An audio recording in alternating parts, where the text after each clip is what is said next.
Bienvenue à la 7e émission d'Expressart. Aujourd'hui, nous continuons la composition.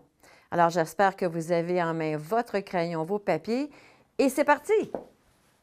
Un petit retour sur l'émission numéro 6, c'est-à-dire le début de la composition. Je vous ai parlé du nombre d'or et la division au tiers. Alors, j'ai un exemple ici. J'ai une feuille qui mesure 24 pouces de largeur par 18 pouces de hauteur.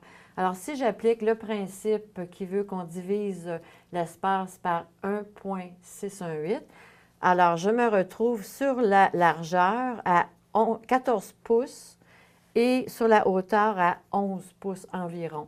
Alors, si je mets les lignes pour aller chercher le point d'or, alors ici se trouve finalement mon centre d'intérêt ou mon point d'or.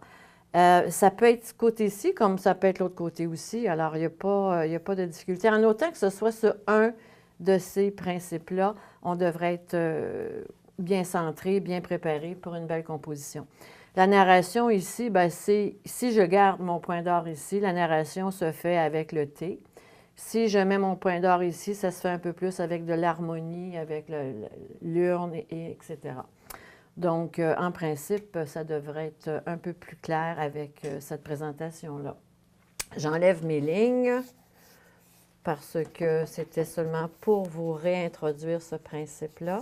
Si vous n'avez pas le goût de calculer, ce qui est très bien parce qu'en dessin, on n'est pas côté gauche cérébral, on est plutôt côté droit créatif. Donc, si on fait des lignes au tiers, c'est encore mieux, je pense, pour éviter le calcul complexe qui est, qui est qu'une théorie finalement. On n'est pas obligé de l'appliquer dans sa totalité. Alors, je continue un petit peu le dessin ici. Je raffine plus mes formes, comme je vous avais préparé à ça dans les semaines précédentes.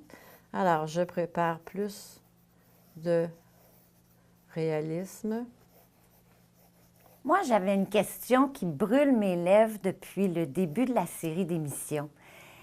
Comment avez-vous commencé le dessin? Bon, je me suis initiée au dessin il y a environ 25 ans. J'ai eu la chance d'avoir une tante aquarelliste qui m'a avisé de prendre un cours de dessin pour vraiment asseoir mes connaissances, pour ensuite pouvoir m'exprimer dans les différents médiums que je pouvais trouver adéquats pour moi. Alors, c'est au Collège Rosemont de Montréal que je me suis initiée à tout ça. Et j'ai rencontré une professeure extraordinaire et qui m'a donné le goût absolu de continuer dans cette démarche-là.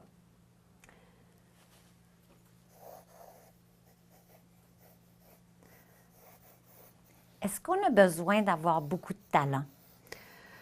Étrangement, non. Le talent, ça vient avec la pratique. Il y a quelques pourcentages très, très minimes de gens qui ont un talent inné. Ils sont nés avec ce talent-là.